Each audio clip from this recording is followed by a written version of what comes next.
নওগাঁর ধামইরহাট উপজেলায় ঘাসমারা আগাছানাশক স্প্রে করে ২ দাগে ১০৩% জমির ধান গাছ ঝলসে দেওয়ার অভিযোগ পাওয়া গেছে।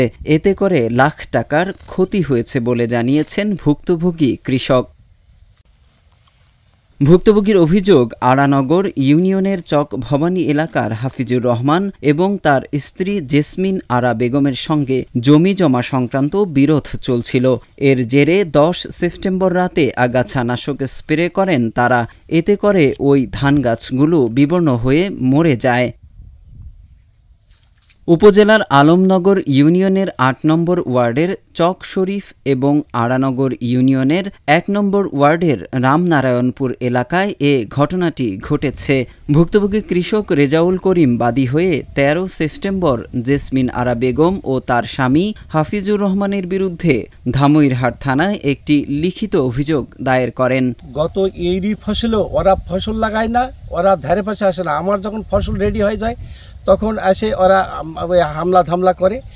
ওই আমার প্রতিপক্ষ জেসমিনারা এবং তার ওই স্বামী লোকজন নিয়ে আসে, তার ভাই ভাইস্তাকে নিয়ে আসে, আমাদের হ্যামারিং করে, লাঠি সোটা নিয়ে আসে।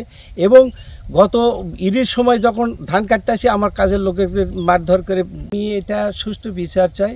এ বিষয়ে জানতে চাইলে অভিযুক্ত হাফিজুর রহমান আজকের পত্রিকাকে জানান ভিন্ন দাবি। ওই জমিটা কি আপনার দখলে ছিল? দখলই তো আমাদের। আমরা ১৯৯৯ সাল থেকে জমি ১৯৯৯ সাল থেকে জমি করে ১৪ সালে আসে ওনারা কেস করছে। ওনার ভাই ৩ ভাই আমাদের কাছে জমি রেজিস্ট্রি দিচ্ছে। সরকার কোর্ট থেকে আমাকে রায় দিচ্ছে।